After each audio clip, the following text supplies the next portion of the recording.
মাহফিলের জরিয়া সকলের কবর যেন আল্লাহ নাজাত করে দেয়, সকল আল্লাহুম্মা আমিন। এখানে আমি বিবাহ করেছি প্রায় 1990 সালে, বিবাহ করেছি প্রায় 37 বছর অতিবাহিত হচ্ছে। এই বাড়ির আমার অনেক দাদা দাদি চাচা চাচি যিনি অনেকে কবরের দেশে চলে গেছে, সেই জন্য আমরা ওনাদের জন্য আন্তরিকভাবে দোয়া করব যে আজকে আলেমরা আসতেছে, সকলে দোয়া করবো আল্লাহ যেন সকলের কবরবাসী জান্নাতবাসী করে সকলে আরেকবার বলি আমরা করি আল্লাহুম্মা আমিন। আর এখানে আলেমরা আসবে, কোনো গান বলবে না, কোরআন হাদিস থেকে আলোচনা করবে। কবি বলেছেন হর গলিরা রঙে বয়ে দিগারাস, বুলবুলিরা গুফতিগুয়ে দিগারাস। এক এক ফুলের এক এক গান, এক একজনের এক এক ভঙ্গিতে কথা বলবে। আপনারা যারা এদিক সেদিক ঘোরাফেরা করেন, এত সুন্দর করে সামিয়ানা সুন্দর করে সাজালে আপনার জান্নাতের বাগানে বসেন, আপনাদের আমলনামা লিখতেই থাকবে সকলে জোরে বলুন সুবহানাল্লাহ।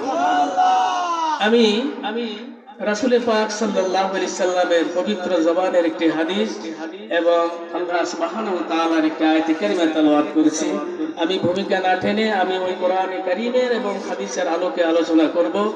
এখানে কথা হলো যে আসলে এই কবরবাসীরা যারা চলে গেছেন, আমরা যারা এখানে আছি, আমরা যারা জীবিত আছি, এটার তো আলমে দুনিয়া, আলমের দুনিয়ার জিন্দিগিটা হলো 60, 70, 50 আল্লাহ যাকে যত হায়াত দিয়েছেন সেই জিন্দিগি দিয়ে পরকালে কেউ নাজাত পাবে, কেউ কি আবার আযাবের মধ্যে থাকবে, দুইটা স্থানে স্থানান্তরিত হয়ে যাবে। আলমে দুনিয়া, আলমে বরজখ, আলমে আখিরাত। আমরা যারা আছি আলমে দুনিয়া, যতদিন রুহটা আছে ততদিন আমরা আলমে দুনিয়াতে সব কাজ কর্ম করতে পারবো। এই আলমে রুহ চলে গেলে, এই রুহটা শেষ হয়ে গেলে কি আলমে বরজখ। আলমে বরজখ হলো একটা অবকাশ জগৎ, যেটা শুধু মানে মৃত্যুর পর থেকে কিয়ামত পর্যন্ত যে সময়টা সেটাকে বলা হয় আলমে বরজখ। এই জগৎটাকে বলা হয় কি আলমে বরজখ। দেখেন এটা লম্বা পারি, যে মৃত্যুর শুরু থেকে শুরু করে মানে আর কিয়ামত পর্যন্ত আলমে বরজখে থাকবে। এই আলমে বরজখের পর সিংহার যখন ঢুক দিবেন সেইটা হলো কিয়ামত। কিয়ামতটা হলো পরে হিসাব নিকাশ হবে। এই তিনটা জগতে আমরা সকলেই, আমরা যারা দুনিয়া আছে আলমে দুনিয়ার ভিতরে আছি, আর যারা কবরের জগতে আছে, যারা মুরব্বীদের জন্য আলমে বরজখ। আসলে আমরা কি জানি কোন অবস্থা আছে? জানি না। কিন্তু এই দুনিয়ার নেক আমলের মাধ্যমে আপনি কি করবেন, মানে ইল্লিন এবং সিজিল দুই জায়গা স্থানান্তরিত হয়ে যাবে। যদি আপনি ভালো কাজ করে যান তাহলে আপনি আরামে মানে কবরের মধ্যে থাকবেন, না হলে সবসময় শাস্তি হতে থাকবে। قال النبي صلى الله عليه وسلم, আল্লাহর হাবিব বলেছেন যে যারা এই পৃথিবীতে ঈমান এনেছে, কালিমা পড়েছে, তাদের জন্য সুসংবাদ।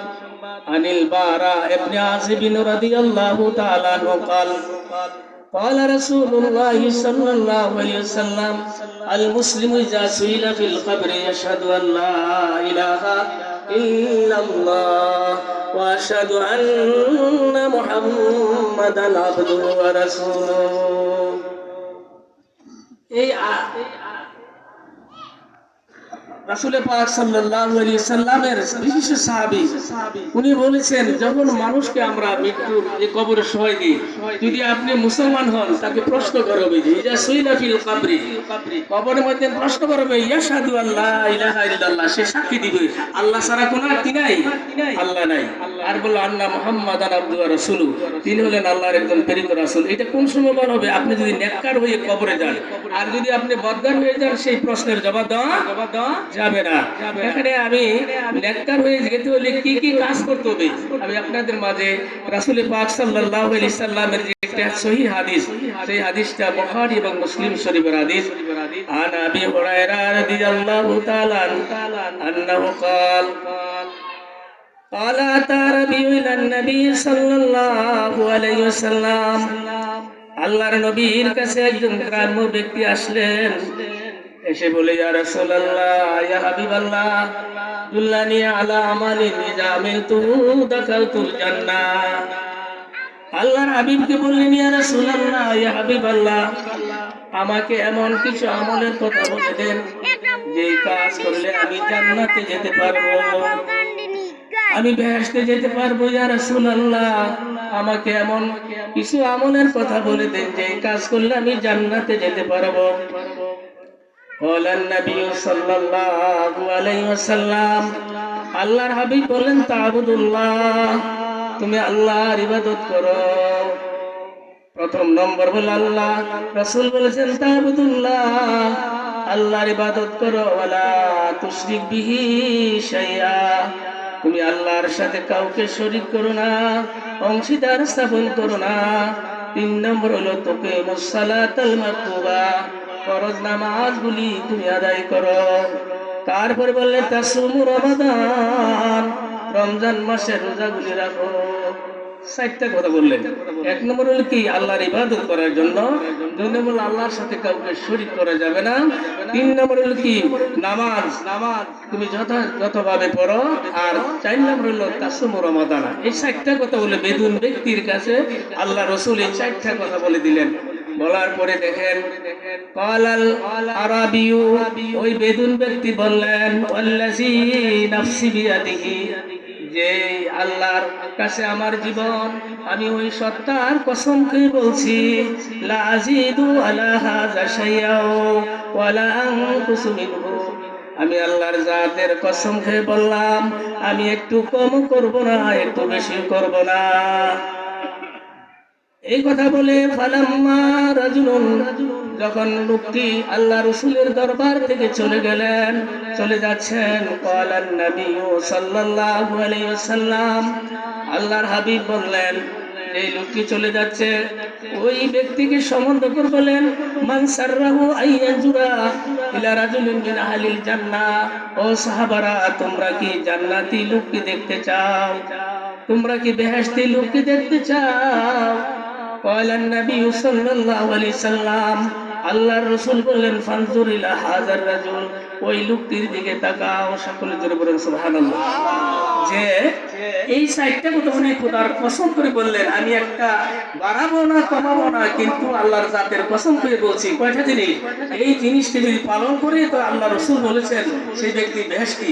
তো বেহেশতি যাওয়ার সার্টিফিকেট আল্লাহ রাসূল দিয়ে দিলেন। সকলে জোরে বলেন সুবহানাল্লাহ। বেহেশতে যেতে হলে বেহেশতের কিছু আমল করে যেতে হবে, তাহলে কি আমরা জান্নাতে এই সার্টিফিকেট পাওয়া যাবে। দেখেন একজন বেদুন ব্যক্তি কসমকে বলে, আমি আর বাড়াবো না কমাবো না।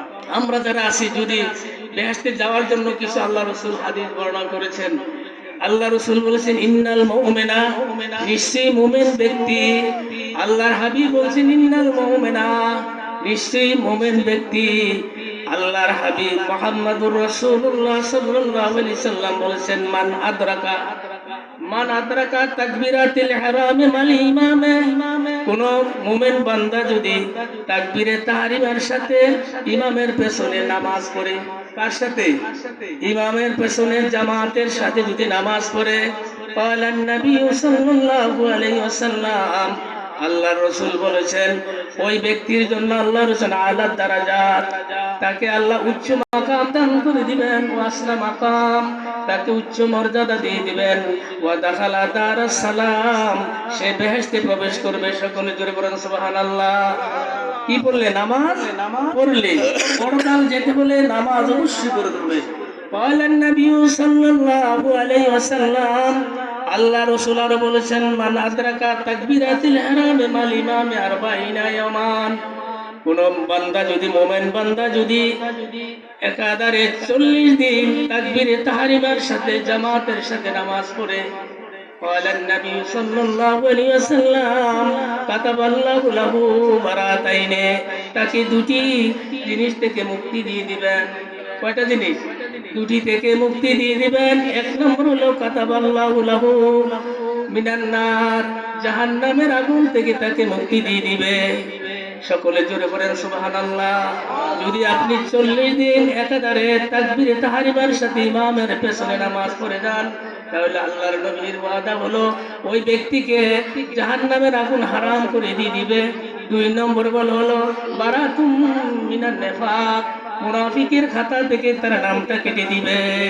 সকলে জোরে বলেন সুবহানাল্লাহ। তাহলে ইনশাআল্লাহ আমরা 5 ওয়াক্ত নামাজ জামাতে পড়বেন তো, পড়লে এই পুরস্কারটা আল্লাহ রাসূল দিবেন। قال النبي صلى الله عليه وسلم আল্লাহর হাবিব আরো বলেছেন মান দাওয়াম আলা সালাতিল খামস মাল জামাত যে ব্যক্তি 5 ওয়াক্ত নামাজ জামাতের সাথে পড়বে আতাহুল্লাহু খামসা কাসালিন আল্লাহ রাব্বুল আলামিন তাকে 5টা পুরস্কার দিবে। কয়টা পুরস্কার? যেই পুরস্কারটি শুনলে আপনারা অবাক হয়ে যাবেন। আল্লাহ রাসূল বলেছেন যদি 5 ওয়াক্ত নামাজ জামাতের সাথে পড়ে তাহলে 5টা পুরস্কার আল্লাহ রাসূল বলেছেন।